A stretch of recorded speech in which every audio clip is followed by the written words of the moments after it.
Fala, meus brutões! Seja bem-vindo no outro lado, onde a gente vai viajando nas trilhas vastas da sua mente. Com o quê? Com duas penas e grande vontade de correr. Gente, tem mais um episódio aqui, mais uma viagem no outro lado. Hoje, nossa, gente, quem tá falando comigo hoje em dia, sabe uma coisa, eu tô pensando muito, e talvez você perceber, aqui no outro lado, a gente tá falando muito com treinadores. Treinadores com pontos de vista muito diferentes. E, gente, eu acho que é muito interessante, porque o pico da montanha tem várias trilhas para chegar lá. Eu acho que é muito legal como quase todos os treinadores a gente tem nesse programa, e a gente tem muito mais chegando, tem o mesmo alvo, mas o jeito de chegar lá, o ponto de vista, o jeito de ver a trilha, de compartilhar essa trilha com os alunos, as atletas deles, é muito diferente. É uma coisa que eu gosto muito. E quero dar um desafio para você, é achar um treinador que cabe bem na trilha com você, com sua filosofia, com seu jeito de ver a montanha. Gente, hoje a gente tem um treinador muito forte e, além disso, um corredor espetacular, o Manuel Lago. Desde 2009, essa cara tá mandando nas trilhas do Brasil, da Europa e Estados Unidos, e ele tá mandando bem. Grandes provas no MIUT, na Inglaterra, nos Estados Unidos, até ano passado no JFK. Esse cara passou anos, mais do que um décado, mandando para caramba nas trilhas. E ele é um treinador do time ML Mix. É um grande assessoria no Rio de Janeiro, e ele tem atletas pelo mundo, mais do que 300 atletas. Foi um prazer falar com o Manuel e tomara que você vai gostar também.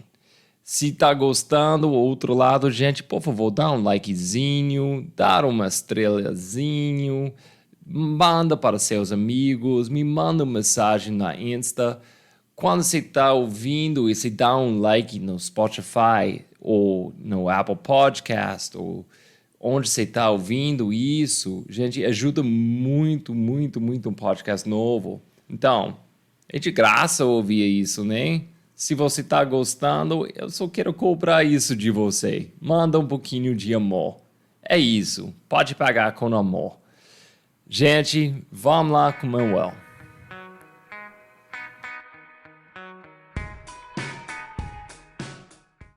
Então, cara, o Manuel Lago, cara, seja bem-vindo no outro lado. Que bom ver você. Há muito tempo. A primeira vez que eu te vi foi 6 anos atrás agora. 17, 5. É. Botucatu mesmo. Isso, cara. Cara, você tem uma bagagem rica de provas. Eu nem quero tentar de falar todas as provas que você fez. Quais provas marcou você no início que mostrou tipo, isso pode ser alguma coisa para mim. Essa aqui é a minha praia. Quais provas no início marcou você? Então, por conta de trabalho, né, de ter fundado a assessoria a ML Mix Run em 2004, né, então tenho 18 anos de mercado com assessoria, a gente ia muito para a Volta à Ilha, né, que é uma corrida de revezamento, que são 150 quilômetros aproximadamente. Eram mais trechos, hoje em dia são 18 trechos. E a gente sempre levou 3, 4, 5 equipes para competir nas categorias de participação, etc. Só que viagem sempre em cima da hora falta alguém. Então você acaba que tem que correr por aquele que faltou. Então você tinha 2 trechos, você passou a ter 4, 5 trechos, né, na mesma prova, e você acaba correndo 40, 45 quilômetros em trechos variados. Então a Volta à Ilha me marcou porque ela foi o start para me dar vontade de fazer ultramaratona. Mas a prova que me lançou no mercado e a que eu descobri que eu gostava daquilo foi o Praias e Trilhas, né? O desafio Praias e Trilhas, que acontece também em Florianópolis, e que eram 2 maratonas seguidas, né? Sábado e domingo, 42 com 1.000 positivo, 42 com 1.000 positivo, onde 50% de trilha costeira, 50% de areia, né? Você costeava todo o litoral de Florianópolis. E logo na minha primeira participação, isso 2009, bastante tempo atrás, eu me diverti muito, sofri muito, e como eu sou muito competitivo, eu acabei em 5º geral. Tipo, estreiei numa prova, numa ultramaratona, entre aspas, né? Não é uma ultra de distância, mas em 2 dias seguidos. Naquela época era considerada ultra, e eu fiquei em 5º geral, e aquilo acho que foi a chavinha que ligou meu cérebro para ir atrás de ultras maratonas, né? Então ali que começou tudo, é a prova que mais me marca. Eu fiz 5 anos, né, de prova, fui diretor técnico da prova depois, então ali é o que foi o meu nascimento, né, para as ultras trail. E esse nascimento aconteceu um tempinho atrás, tipo, quando você entrou nesse esporte de ultra, no Brasil muito mais, mas até internacionalmente, tipo, nos Estados Unidos ainda estava crescendo, estava pegando ritmo. Como você está vendo esse mundo do ultra crescer, tipo, mudar e sua própria evolução com isso também? Como o esporte mudou nessa época que você está fazendo parte dele? Então, existe um erro que se cometia lá atrás e que se comete ainda hoje em dia. As pessoas não se preparam para fazer distâncias de ultra, né? Se você me perguntar, mas o que é uma distância ultra para você? Para mim, qualquer coisa acima de 80 hoje em dia. 50 para mim não é mais ultra. Tecnicamente é ultramaratona, sim. Tecnicamente qualquer coisa acima de 42, 195 é uma ultra. Mas a comunidade de ultras só considera ultra realmente acima de 80 km. Hoje em dia, corre 50. Não, corre 50K. 50K e maratona se assemelham hoje em dia, né, no mundo trail. Então, o que acontece ainda de erro que eu vejo desde lá de trás até hoje é justamente as pessoas não se prepararem para irem subindo as distâncias e irem conseguindo correr as distâncias. As pessoas se arrastam muito nas distâncias. Elas ficam andando na distância. Então, existe uma coisa chamada trail run, e existe uma coisa que pode ser chamada trail walking. Né? É o famoso trekking. Não é trekking. É para correr. A prova foi feita para você correr. Ela não foi feita para você caminhar de ponto a ponto. Caminhada é uma estratégia dentro do percurso que você pode usar. Mas não é para você fazer mais da metade da prova caminhando. Senão não é trail run. Então, esse é um erro clássico, que continua até hoje, né, acontecendo nas provas. E a outra é por conta desse erro que as provas, os organizadores, não valorizam as distâncias menores. Eles sempre fazem provas com múltiplas distâncias, né, 3, 4, 5, 6 distâncias, mas só fazem toda a mídia, toda a venda do produto deles em cima da distância maior. Tipo, eles mesmos nem ligam para o corredor de 5, 10, 12, 20K. Eles estão mais preocupados quem vai correr 100. E o resto, então, soma esses fatores e aí você tem um esporte que não evolui. É um esporte que se você for olhar nível Brasil, são os mesmos atletas há 5, 6, 7, 8 anos que continuam ganhando as provas. Quase não tem atleta revelação. É muito difícil aparecer um atleta novo. Porque ele não tem etapas, ele não sobe etapas. Então isso para mim é o que eu vejo mais no mercado acontecer hoje em dia. Mas você está vendo muito crescimento no esporte no sentido de número de provas e número de pessoas.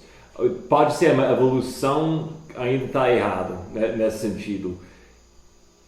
Você está gostando de ver mais provas? Você está gostando de ver, ou para você tanto faz, as provas que a gente já tem é boa? Porque qualidade, você acha que a qualidade de prova está desenvolvendo no Brasil? Pode ser esse erro, a gente dá muito foco quem correu mais, sim. Mas você acha que a qualidade do esporte está melhorando ou você acha que está parado?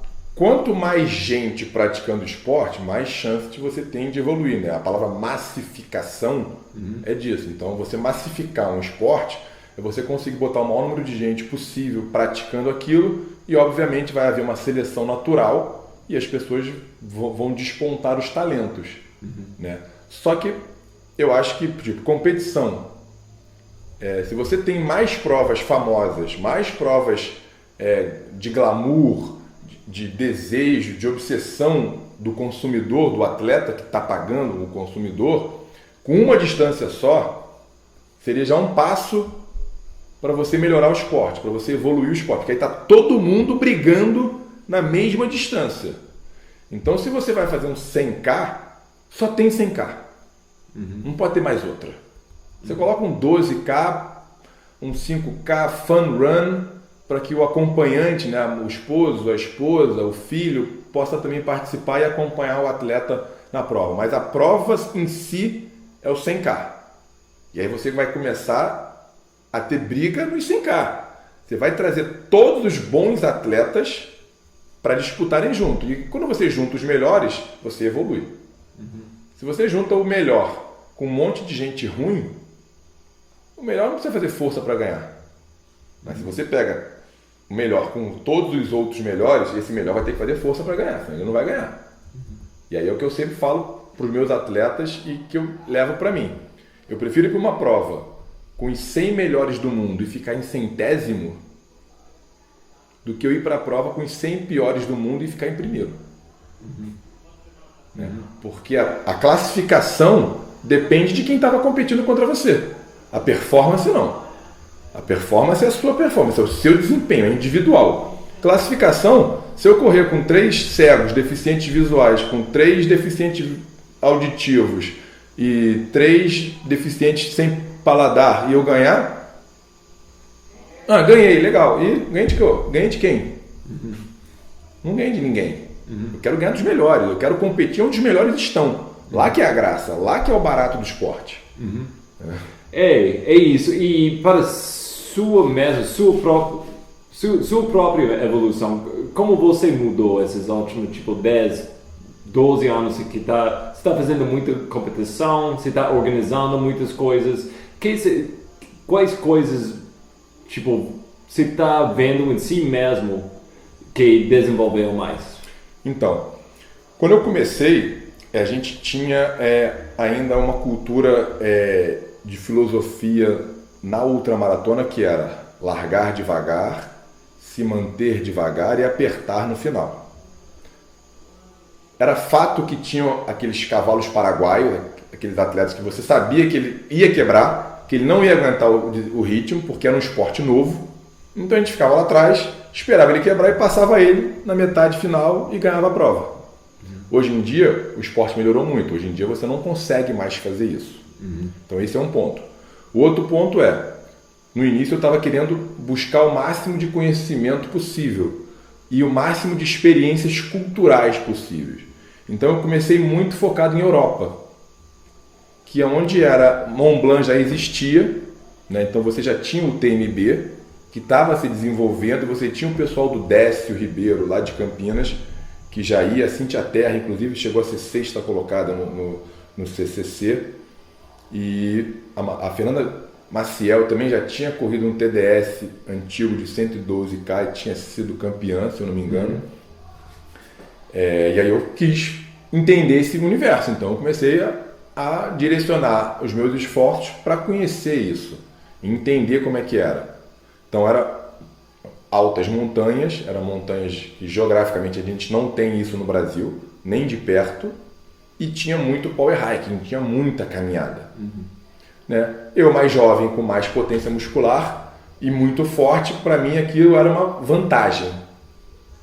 Só que com o tempo eu fui mudando a direção, e também não só isso, com o tempo eu sempre falo de modinha, começou a ser muita modinha ir para Chamonix, ir correr no Mont Blanc. Eu não gosto de estar na modinha. Então quando o Brasil inteiro começou a ir para Chamonix, eu mudei para os Estados Unidos. Aí eu comecei a só ir correr nos Estados Unidos. Então eu fui estudar a cultura americana de ultramaratona. E eu me identifiquei muito mais com essa cultura, né? Aquela liberdade de correr, que é equipamento obrigatório. Não tem equipamento obrigatório. Você vai para os Estados Unidos, nem lanterna, porque se você vai correr uma prova à noite, você entende que tem que ter uma lanterna, mas eles não te obrigam a ter uma lanterna. Então, se você vai correr numa prova que é frio e vai chover, você sabe que tem que levar um impermeável. Eles não te obrigam. Se você não quiser correr, né, um famoso é o Anton Krupka, que corre sem camisa em qualquer temperatura.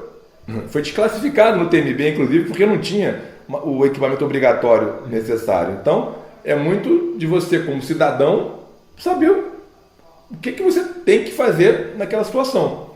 E não só isso, como a disposição dos postos de controle, né, dos aid stations também muito mais próximos, que permitem você correr com uma hand bottle, uma garrafinha de mão. Ou seja, você fica livre.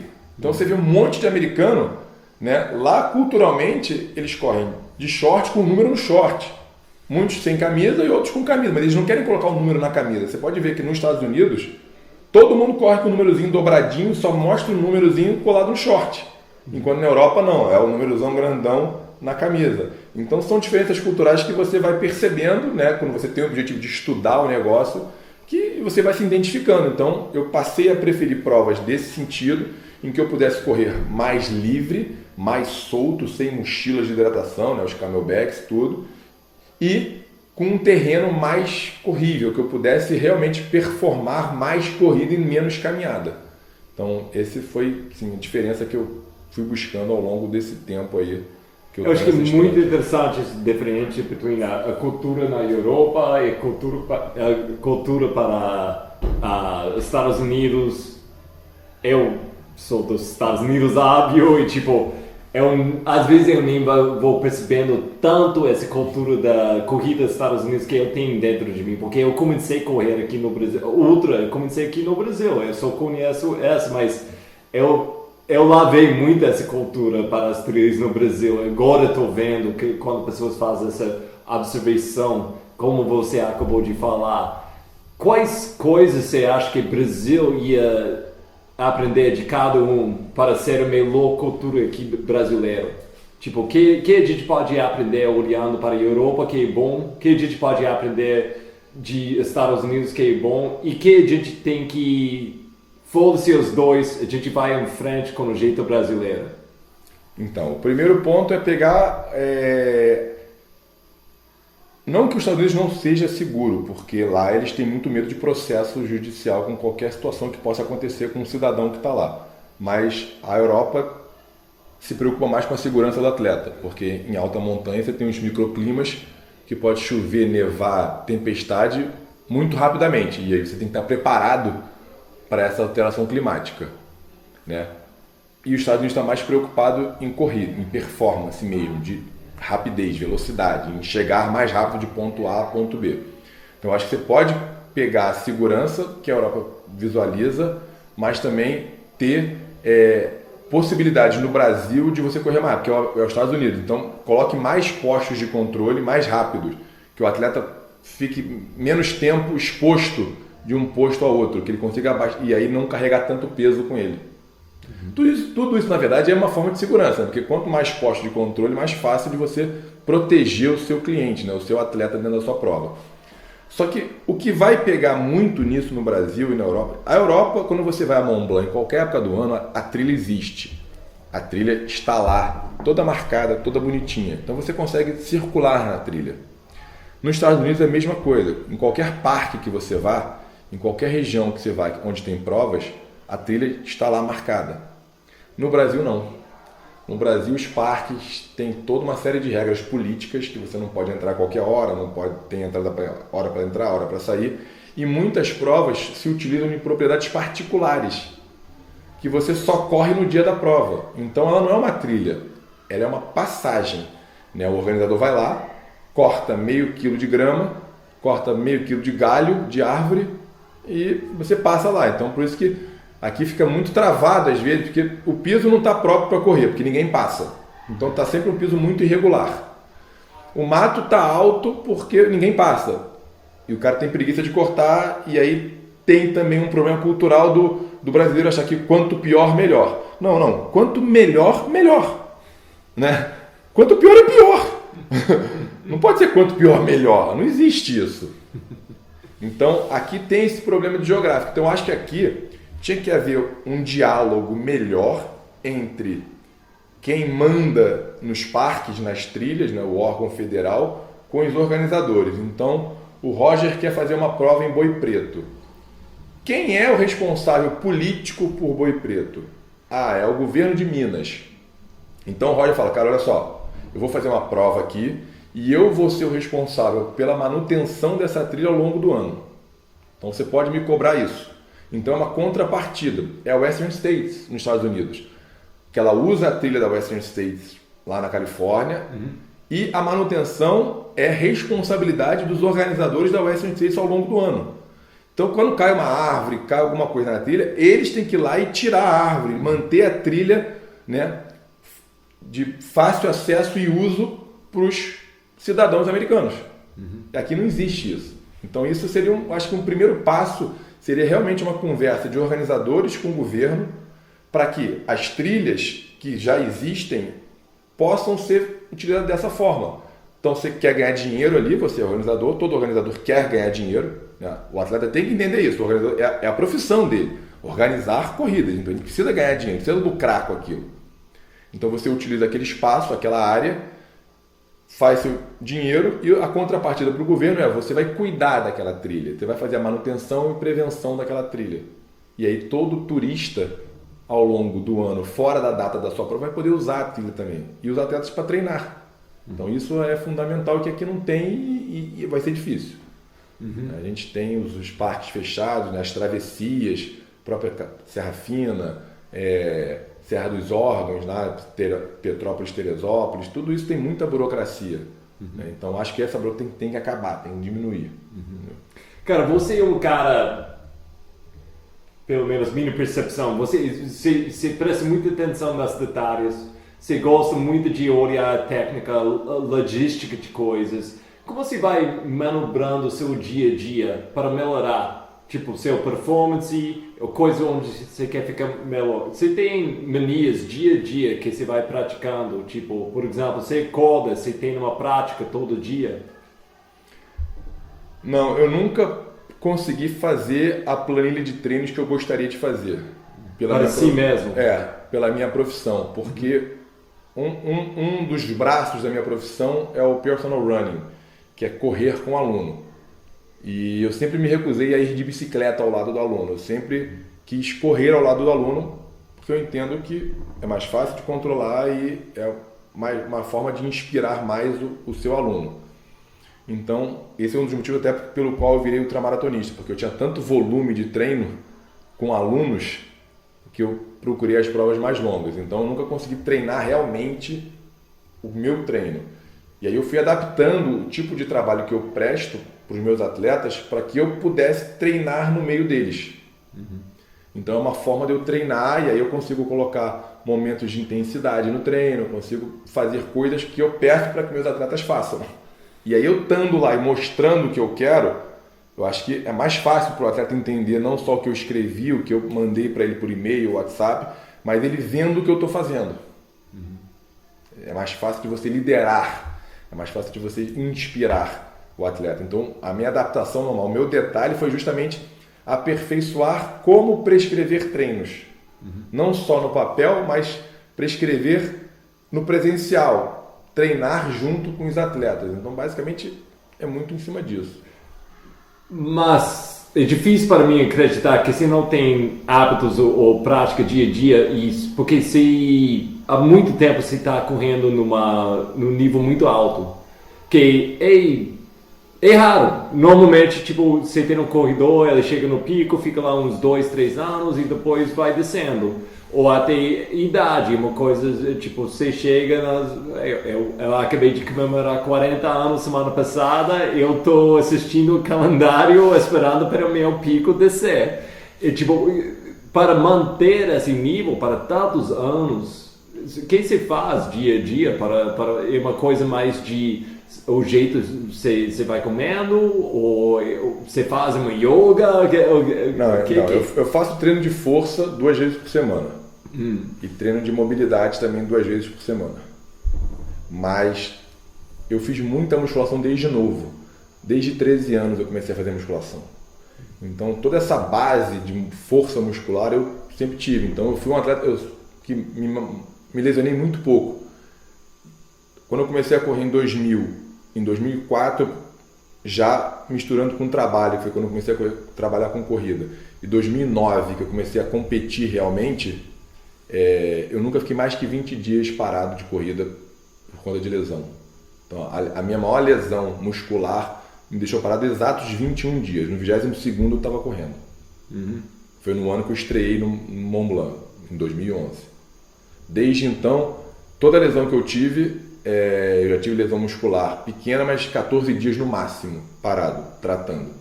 E outros tipos de lesão, como eu tive fascite plantar, eu sempre consegui continuar treinando, só fazendo adaptações, né, para minimizar a dor. Agora já, desde a Mons, que eu estou com uma lesão na coxa, no pubis, que está me dificultando, tem me irritado bastante, porque eu fico com dor 100% do dia. E isso aí, tipo, esse ano já tinha uns compromissos, então eu já conversei em casa para minha esposa me aguentar, me aturar um pouco, já conversei com o meu ortopedista, tudo, falei, cara, eu vou cumprir esse ano, e se eu realmente, a lesão não se adaptar, eu não me adaptar e eu ficar com essa dor, cara, vai entrar em 2023, eu vou parar 3 meses de correr, e obviamente entendendo que com 46, 47 anos, ficar parado nessa altura, voltar depois a ter um nível competitivo é muito difícil. Então eu vou tentar esse ano, tipo, fazer o que eu quero fazer muito bem feito, para poder parar também com calma e não ficar me cobrando. Como você se sente olhando essa? Porque você está falando como se você está chegando no fim e tipo, você tem uma alegria com isso? Ou você fica pensando, não, eu fiz bastante? Ou você fica com uma tristeza pensando assim? Não, eu sou muito bem resolvido com isso. Eu sou muito satisfeito com o que eu fiz, com o que eu produzi para o mercado trail e com o que eu conquistei até hoje. Então, não só no trail também, mas na corrida de asfalto, corrida de rua. Então, eu sou muito bem reconhecido hoje em dia. Aí eu tenho uma assessoria muito grande, eu tenho bastante aluno, eu tenho um pouco mais de 300 atletas que treinam comigo. Eu tenho patrocínios, marcas apoiadoras, eu estou sempre sendo solicitado para eventos.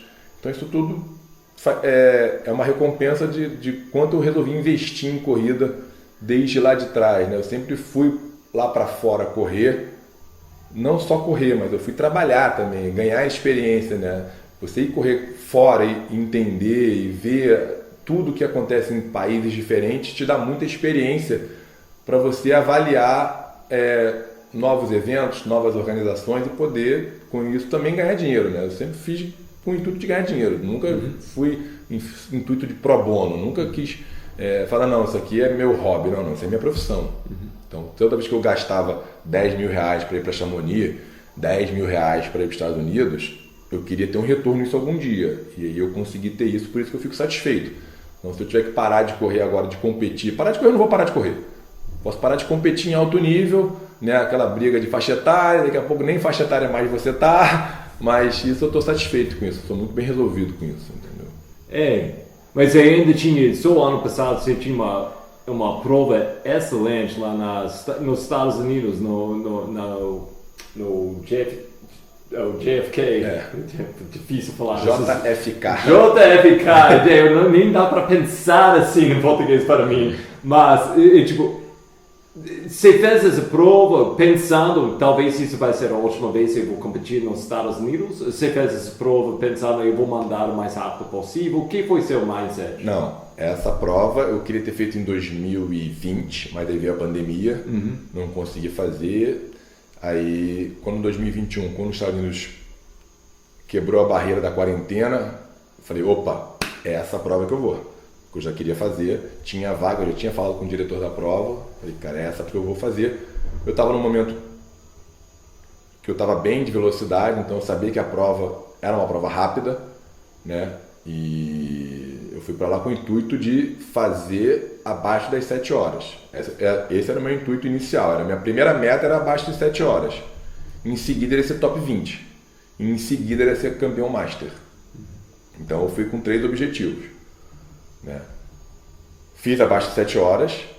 Não fui top 20 porque até então a prova, o 20º sempre ficava com 6 horas e 50 e pouco, beirando 7 horas. Eu fiz 6h38 e fiz 22º geral. Tipo, o nível subiu muito, mas eu fui campeão master. Então, na minha faixa etária, ainda consegui desempenhar bem. Então, eu tenho feito sempre nos Estados Unidos provas que eu tento ser o campeão master na minha faixa etária, que é 40 a 49. E eu tenho conseguido com sucesso isso. Até quando? Acho que esse ano é o último. Não, mas foi impressionante. Quando eu vi esse resultado de você, desculpa, não foi uma surpresa, porque eu sei você é uma atleta de alto nível, tipo, um alto nível, mas eu tipo, não, o Manuel ainda tá mandando, ainda tá muito dentro. Eu vi isso, tipo, você ainda tem muito frente, quando eu vi esse resultado. Então, eu tô torcendo que esse negócio de depois Mons vai passar e você vai continuar mandando o jeito que você está indo, mas eu entendo demais o que você está falando. Para mim, pessoalmente, na minha vida, é muito difícil imaginar a minha vida sem correr, tipo, em algum nível. Pode ser mais baixo, mas eu falo essa história, eu tentei largar a correr, tipo, 2 anos atrás, 2019, eu tentei, não deu certo. É tipo, igual um relacionamento onde você tentou, tipo, acabar o relacionamento, mas você vai vendo, tipo, não, eu tenho que voltar, eu preciso isso na minha vida. Tipo... O que vai acontecer, na verdade, é que eu tô ficando mais velho na categoria, então automaticamente eu sou realista. Eu sei que dentro da minha categoria, enquanto eu não virar 50, dificilmente eu vou conseguir mais, porque estão entrando os novos para 40, você está entrando para 40. Então você vai começar a disputar comigo a faixa etária de 40 a 49. Então eu vou ter que entender que enquanto eu não virar 50, tipo, eu vou sair desse pódio. Mas quando eu virar 50, recomeça.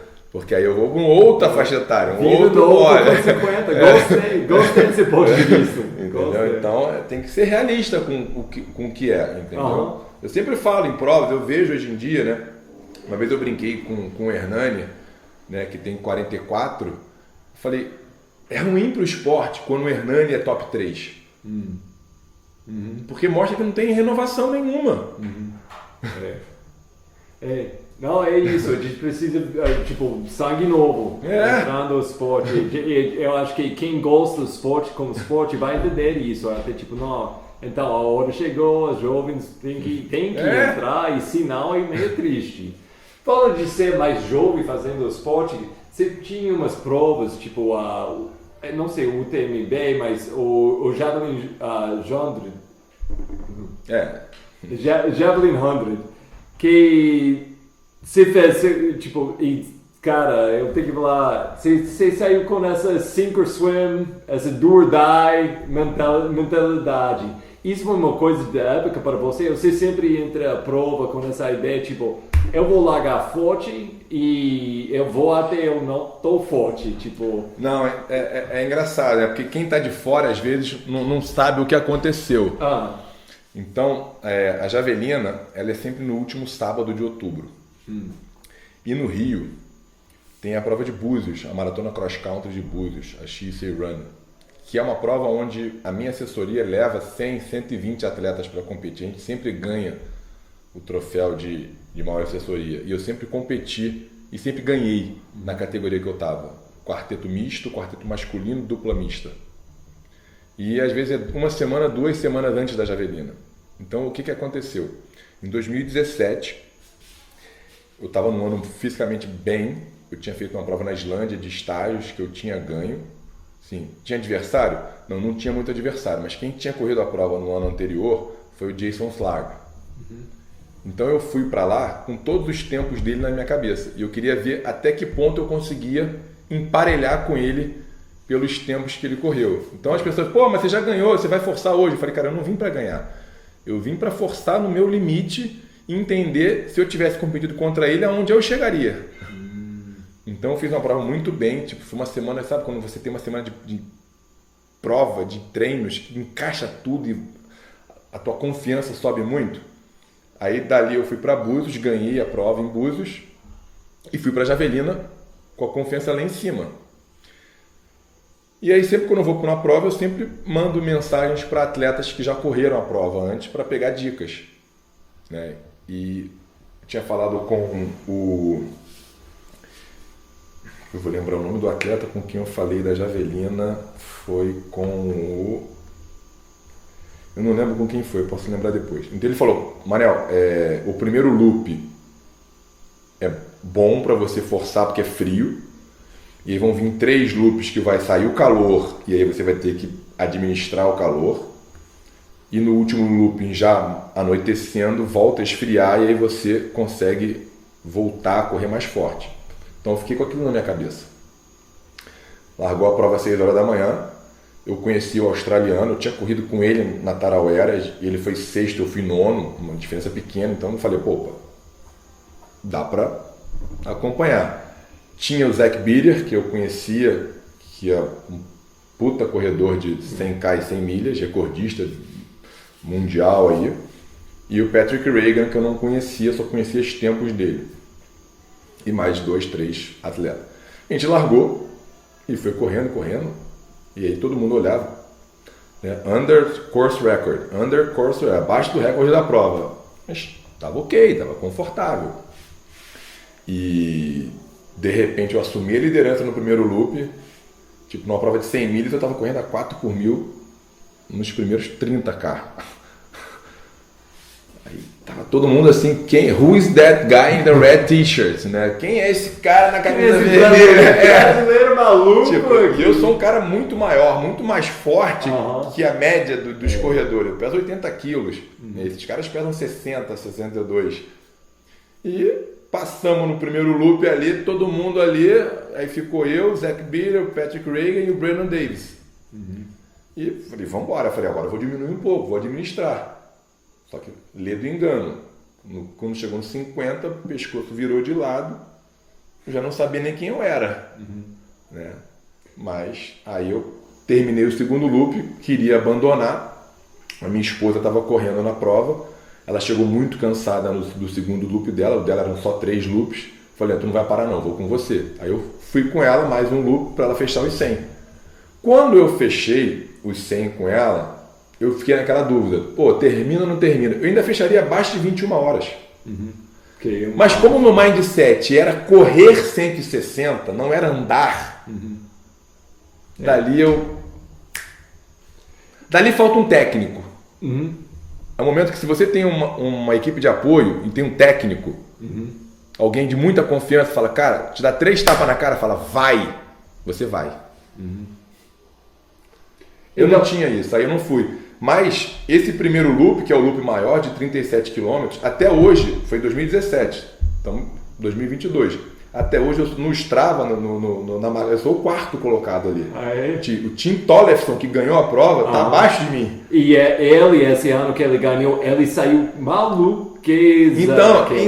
Então isso é uma satisfação grande, foi um aprendizado muito grande. E você entende, eu era um cara maratonista de 2 horas e 45, correndo com um maratonista de 2 horas e 22. Não dá pra mim. E eu achava que dava. O Zach Bitter, que tem o recorde por todo lado. Foi o recorde o Patrick bateu o recorde esse ano. Então foi um ano que eu fiz uma merda enorme. Tive um DNF clássico. Cara, mas eu fiquei muito amigo do Patrick Reagan, que é um cara sensacional de conversar. É um cara treinador lá fora, que tem vários atletas que estão despontando aí no universo de ultras. Aprendi muito sobre treinamento no calor, como resfriar o corpo, né? Conversando depois com os atletas. Então, zero me arrependo. Bom demais. Eu sempre falo essas provas que de fora parece que não deu certo. Você sempre vai aprendendo muito mais do que... E no segundo ano que eu voltei para corrigir o erro, o que aconteceu? Búzios, uma semana antes, fiz dupla mista com a minha esposa, ela me entregou em 9º, eu corri igual um psicopata e ganhei a prova. Né? Só que tive uma lesãozinha na panturrilha. Fui para Javelina, passei esse primeiro loop mais de 30 minutos mais lento. Tentando fazer certo. Entendi o que eu tinha que fazer, já sabia tudo que eu tinha que fazer com gelo, só que no 80, porque eu estava com 7 horas e 20 mais ou menos, a panturrilha abriu. E aí eu tive que abandonar por lesão muscular. Eu falei, eu não vou. Eu até pensei, não, vou andar até o final, mas falei, cara, eu tenho que trabalhar quando voltar. Não posso ficar 6 semanas sem correr por conta de ego. Não, porque eu tive que terminar. Então eu vou voltar. Lá eu vou voltar. Você é um grande treinador. Você tem um treinador?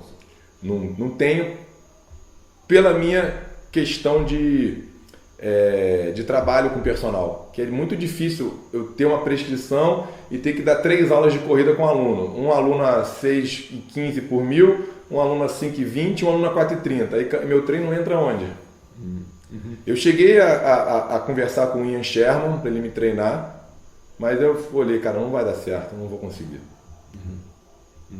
Você ainda acha que seria legal? Ou você olhando para trás, você fala tipo, não, se eu tivesse um treinador 8 anos atrás, talvez... Eu evoluiria muito, eu ganharia muito mais provas, com certeza. ML Miss Run, seu time, fala um pouquinho sobre isso. Tipo, é um grupo grande, quantos corredores você tem hoje em dia? Então, hoje em dia a gente está com um pouco mais de 300 atletas, né? Quase 2/3 Rio de Janeiro e 1/3 fora do Rio, né? Que é só um treinamento online à distância. Então, Brasil, São Paulo, Minas, Paraná, Santa Catarina, Rio Grande do Sul, Miami, Califórnia, Itália, tem atletas no mundo todo e é basicamente a minha maior fonte de renda hoje em dia. Qual tipo de atletas, a maioria? A maioria são atletas amadores que têm a coisa como hobby, né? Eu tenho alguns atletas com muito talento, mas que são muito jovens e é um problema porque como a corrida não oferece tanto futuro profissional, é difícil você segurar o atleta numa rotina de treinos mais pesada, porque aí vem escola, faculdade, namorada, aí tem que arrumar emprego, então é muito difícil você segurar e não tem apoio, porque quando você está com jovens, por exemplo, nos Estados Unidos, se ele corre bem, ele pode ganhar uma bolsa na faculdade. Então isso estimula ele a treinar, porque aquilo gera, porque pagar uma faculdade nos Estados Unidos é $400 mil, um curso, então se você consegue isso de graça, né, você vai ficar naquela atividade.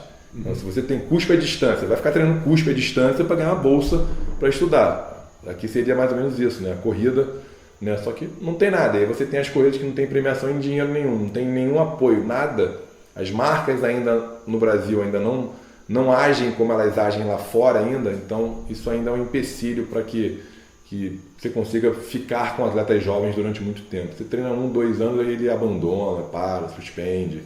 E se ele não der continuidade, não tem muito futuro. Quando você entra com um atleta novo, que é seu alvo para essa atleta? Tipo, como grande o Mr. Miyagi, a sensei, o guru, quais lições você quer para essa pessoa aprender? E você chega no ponto, você entra com uma filosofia, tipo, você quer para essa pessoa ser autonomia no futuro? Ou como você vai vendo seu relacionamento com o atleta nesse sentido de que eles têm que aprender? Então, com o atleta jovem, eu só treino o atleta jovem que tem notas boas na escola ou na faculdade. Senão eu não treino. Explique isso, Melo. Você vai verificando? Se o boletim dele está ruim, ele tem que parar de treinar. O foco é o estudo. Porque foi aquilo que a gente falou. A coisa não dá futuro. Você não pode querer ser um corredor profissional no Brasil. Então é melhor que você tenha o seu estudo em dia e o seu treino seja você estar trocando o seu futebol, né, a sua pelada, que é uma coisa normal no Brasil, pela corrida. Entendeu? E se você tem talento, você vai ganhar provas. Mas aquilo não significa que você vai ser bem sucedido na vida com a corrida. A corrida é uma fórmula, é um caminho que pode dificilmente levar você, né, a ser bem sucedido. Então a gente conseguiu, quando teve o Mundial Juvenil Skyrun, eu coloquei os meus 2 atletas, um foi o melhor brasileiro no Mundial, o outro, por um detalhe, não foi também, porque eles são muito bons. Mas a minha premissa é, primeiro, estudar. Depois, confiar em mim. Tem que confiar no que eu estou falando. Entendeu? Porque eu estudo isso. Eu vivo isso. Então eu não vou querer botar ele numa roubada, numa furada. Ele pode ter certeza que eu vou tratar ele como um filho meu e vou querer sempre o melhor para ele. Então até uma vez um me perguntou, pô, mas quando é que eu vou poder correr 50? Eu falei, para que você correr 50? Para passear? Para passear você pode correr quando você quiser. Ou você quer ganhar? Não, para competir. Eu falei, então, quando você ficar enjoado de ganhar a prova de 10 e 12, a gente pensa em passar para 21. Aí quando você ficar enjoado de ganhar a prova de 21, a gente pensa em passar para 42. E aí assim, tem que ficar enjoado de ganhar. Tipo, você tem que correr todas as provas e ganhar. Não pode disputar, você tem que correr todas e ganhar. Aí a gente vai mudando. E vai subindo.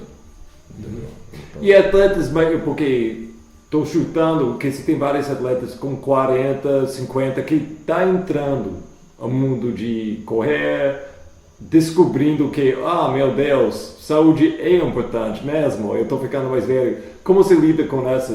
Que é o seu alvo com eles? Porque, tipo, eles nunca vão ganhar uma maratona, nunca vai, nem não tem uma chance. Que é a sua... Como você entra com eles? Então, primeiro é que tem que mostrar para ele que a corrida é um hobby. Que ele está ali porque ele quer. Só que é um hobby que tem que ter compromisso. Então, se ele pretende correr uma maratona, porque é legal correr uma maratona, porque hoje em dia todas as áreas de recurso humano em empresas valorizam o profissional que corre uma maratona por conta da relação de foco, né, de compromisso, de seriedade. Para você treinar para uma maratona, você joga isso também para o trabalho. Então, primeiro mostra, tua diversão é seu hobby. Só que é um hobby que envolve compromisso. Só que é um hobby que envolve compromisso e envolve lesão. Todo atleta está sujeito a se lesionar. Pode treinar com qualquer treinador do planeta. Todo atleta um dia vai se lesionar. Nenhum atleta vai passar a vida inteira sem se machucar. Não existe isso. Ainda mais com corrida, que é uma atividade de impacto. Então você tem que mostrar tudo isso para ele e daí levar ele a falar, você tem condições de fazer essa prova que você quer. Agora não. Daqui a um ano sim. Essa prova aqui não. Essa prova aqui eu acho que vai ser difícil você conseguir chegar a estar apto a fazer ela. Você pode querer fazer, porque eu não mando em você. Mas por mim eu não faria. E eu vou tentar sempre mostrar caminhos mais saudáveis para ele.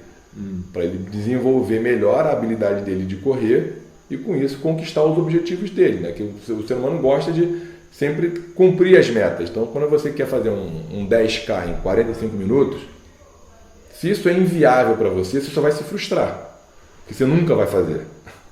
Mas se aquilo é realista, está dentro das suas possibilidades, isso vai gerar uma satisfação muito grande para você. Então quando um ex-obeso, ex-fumante, ex-problema cardíaco completa uma prova, uma meia maratona, assim, é muito difícil até para mim entender o nível de satisfação que ele tem dentro dele. Porque deve ser muito grande. Deve ser assim, largar o inferno e chegar no céu, assim, deve ser é um processo muito legal para ele, assim, né? Você largar, você ter 130 quilos, de repente tá com 90 e completa uma primeira meia maratona. Eu nunca fui obeso, sempre dentro do meu peso, sempre tive um porte atlético, então até para mim é difícil entender isso. E eu sei que no olho dele, tipo no abraço que ele te dá depois da prova, no que ele te escreve depois, eu sei que aquilo foi muito legal para ele. E saúde mental e saúde física andam junto o tempo todo, né? Não dá para dissociar nenhuma nem outra. Não, deve ser uma satisfação para você, deve ser tanto prazer ajudar esse processo para alguém e entregar esse resultado, porque não é só esse resultado na prova, é uma coisa na vida. Eles vão trabalhar melhor agora, ser a melhor pai agora, melhor mãe possível agora, tipo, por causa disso, porque eles atingiram alguma coisa, um alvo que para você foi tipo, eles correram uma maratona em 5 horas, tipo, que é isso, mas foi uma etapa tão grande na vida que eles vão fazer uma transformação para o resto da vida. Isso vai ter uma tradução para dia a dia para eles que é tão forte. Deve ser um prazer para você. É dentro da própria casa dele também, com os filhos, com o esposo, ou o esposo, no caso, né, de dar o exemplo. Né? Quando você dá o exemplo, é muito mais fácil de você educar, de você mostrar, de você inspirar e liderar, como eu já falei. Então, isso é muito legal. É o sentimento de achievement.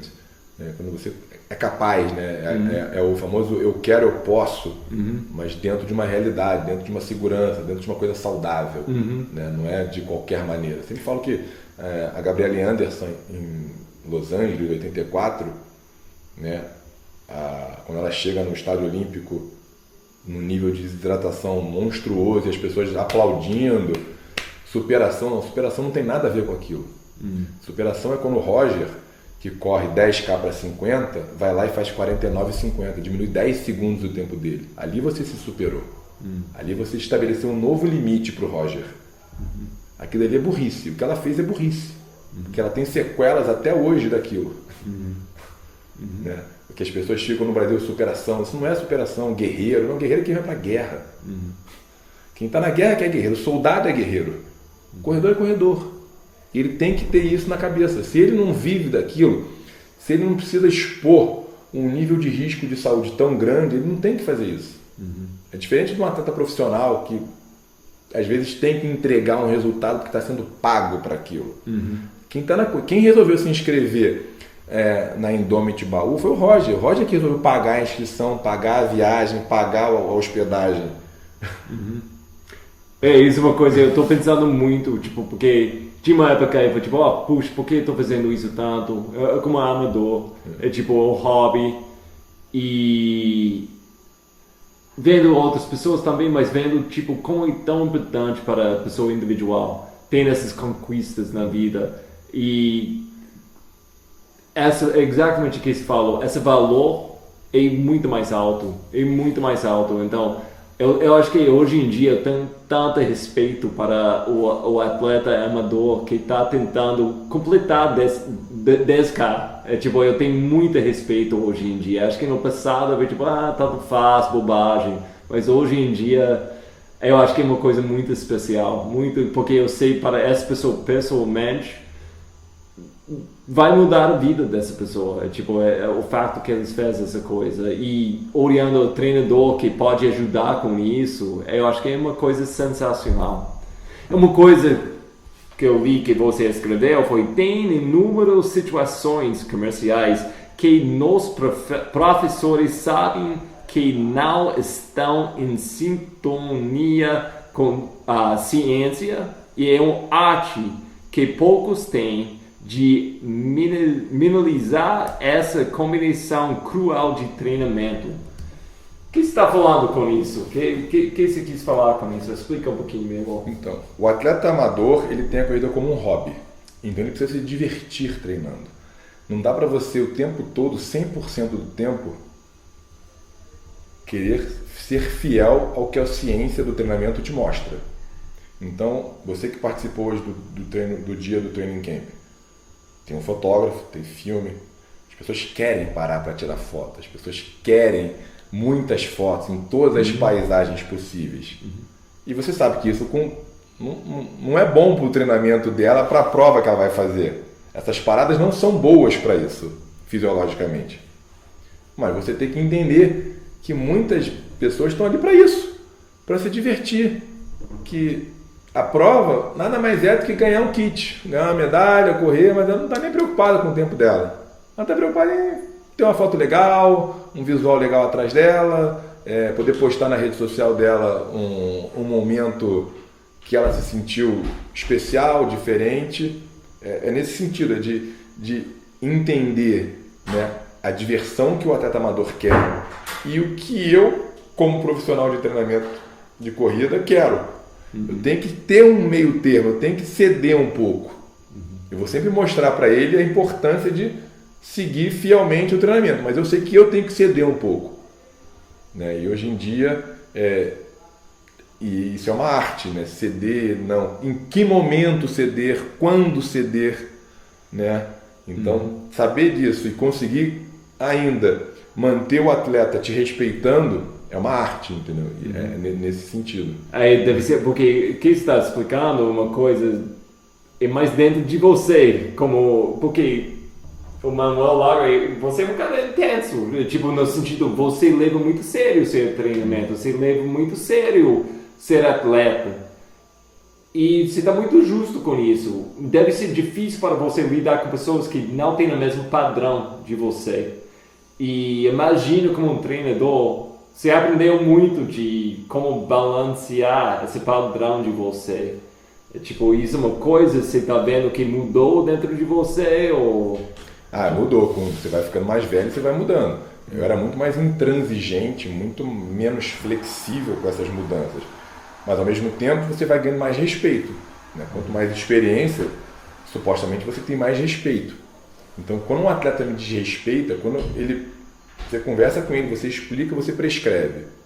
Então, você fala, amanhã são 10 quilômetros. Aí vai lá e faz 16.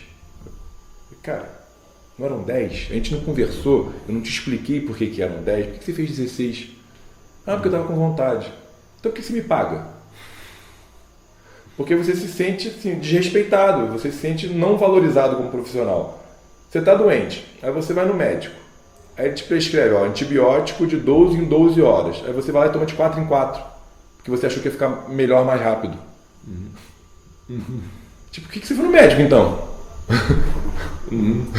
E como você vai lidando com isso pessoalmente? Tipo, óbvio, você não pode gritar com a pessoa, você não pode xingar a pessoa na cara da então, pessoa. Aí você tem os personagens que você cria. Então eu sou muito, como vamos dizer assim, duro às vezes. Mas eu construí isso ao longo do tempo. Mas eu também aprendi a entrar por um ouvido e sair pelo outro. Então eu finjo que eu não estou vendo. E tento não me aborrecer mais. Né? O laissez-faire, laissez-passer. Então é nesse sentido. Você vai aprendendo a ignorar um pouco as coisas, entendeu? Para não se irritar. Mas e como você está vendo hoje em dia esse lado com sua assessoria? Eu sei, você faz grandes eventos. É uma coisa, hoje em dia, assessoria é uma coisa muito social para pessoas também. Até se tem...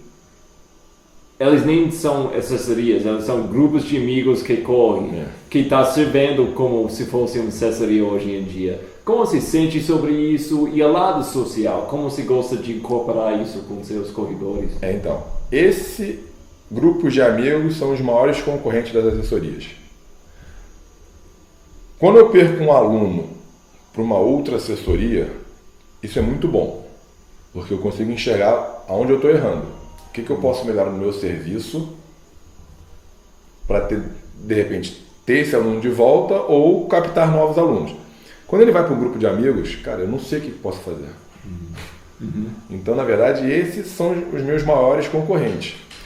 E aí acontece o que? Transferindo para a prova.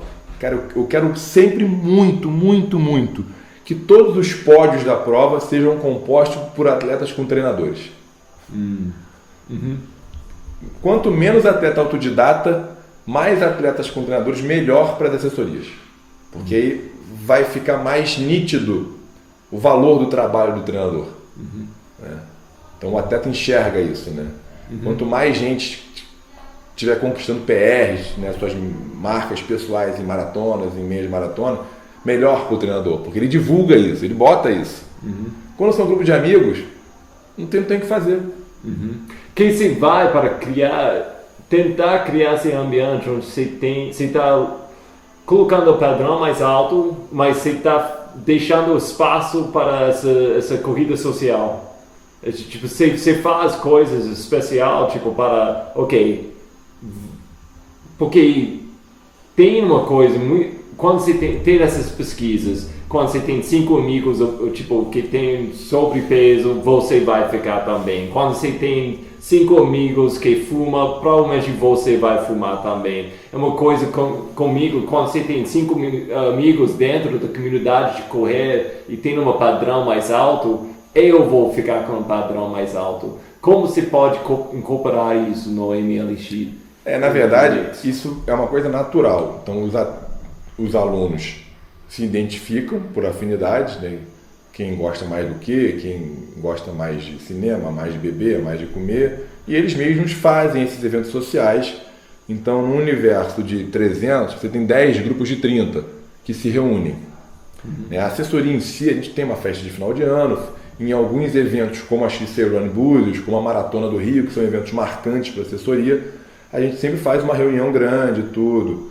Mas tem um lado que, né, os professores não podem se misturar tanto com o aluno, porque sempre há uma confusão, né, de percepção. Que quando você quer dar uma bronca no cara, tu tomou cerveja comigo, tu não, quem é tu para estar me dando ordem agora, entendeu? Então sempre tem que ter um limite. É uma linha fina às vezes, porque você não quer ser grosso com o atleta na mesma hora. Você tem que achar essa... Eu sou amigo, mas não sou amigo. Exatamente, é isso. Né? Esse é o lado que é cruel. Porque eu sempre falo, o meu trabalho é o seu hobby. Então isso é muito difícil. Isso foi muito o jeito que você colocou, eu gostei, cara. Vamos fazer uns tiros no outro lado aqui. As questões mais rápidas, pode responder só uma palavra, pode ser mais comprido se quiser. Distância preferida hoje em dia para você? 80. Melhor sabor de gel? Cítrico. Boa, gostei. Distância preferida para treinar uma outra atleta? Tipo, quando você tem que treinar alguém, você tem mais prazer treinar alguém de 5K ou 50K. De 80? 50. Seu dom especial como um treinador? Sinceridade. Comida de seus sonhos na última metade de uma ultra. Quando você está chegando à reta final de uma ultra, qual tipo de comida você está imaginando depois da prova? Pizza de queijo. Prova que gostaria demais para fazer de novo. De novo? Javelina. Prova que você quer fazer para a primeira vez. Western States, boa. Cara, foi bom demais viajar com você no outro lado. Foi muito interessante entender seu processo, o jeito que você vai pensando de coisas como atleta, como treinador e como ser humano. Acho que foi muito interessante. Eu aprendi muito. Muito obrigado, cara. Obrigado a você pela oportunidade aí de estar expondo parte do que eu penso sobre corrida, que é sempre bom. Sempre gosto de falar sobre corrida. Qualquer cerveja e vinho, eu tô sempre falando sobre corrida. Bom demais. Vamos tomar mais disso e fala mais fora, cara.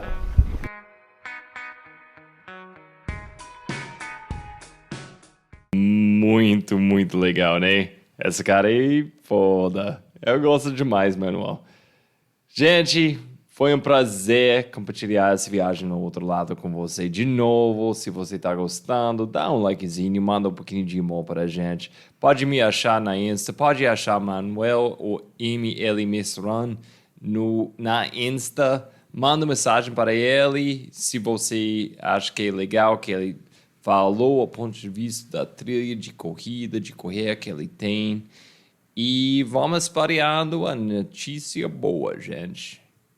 Abraço forte, beijo e tchau.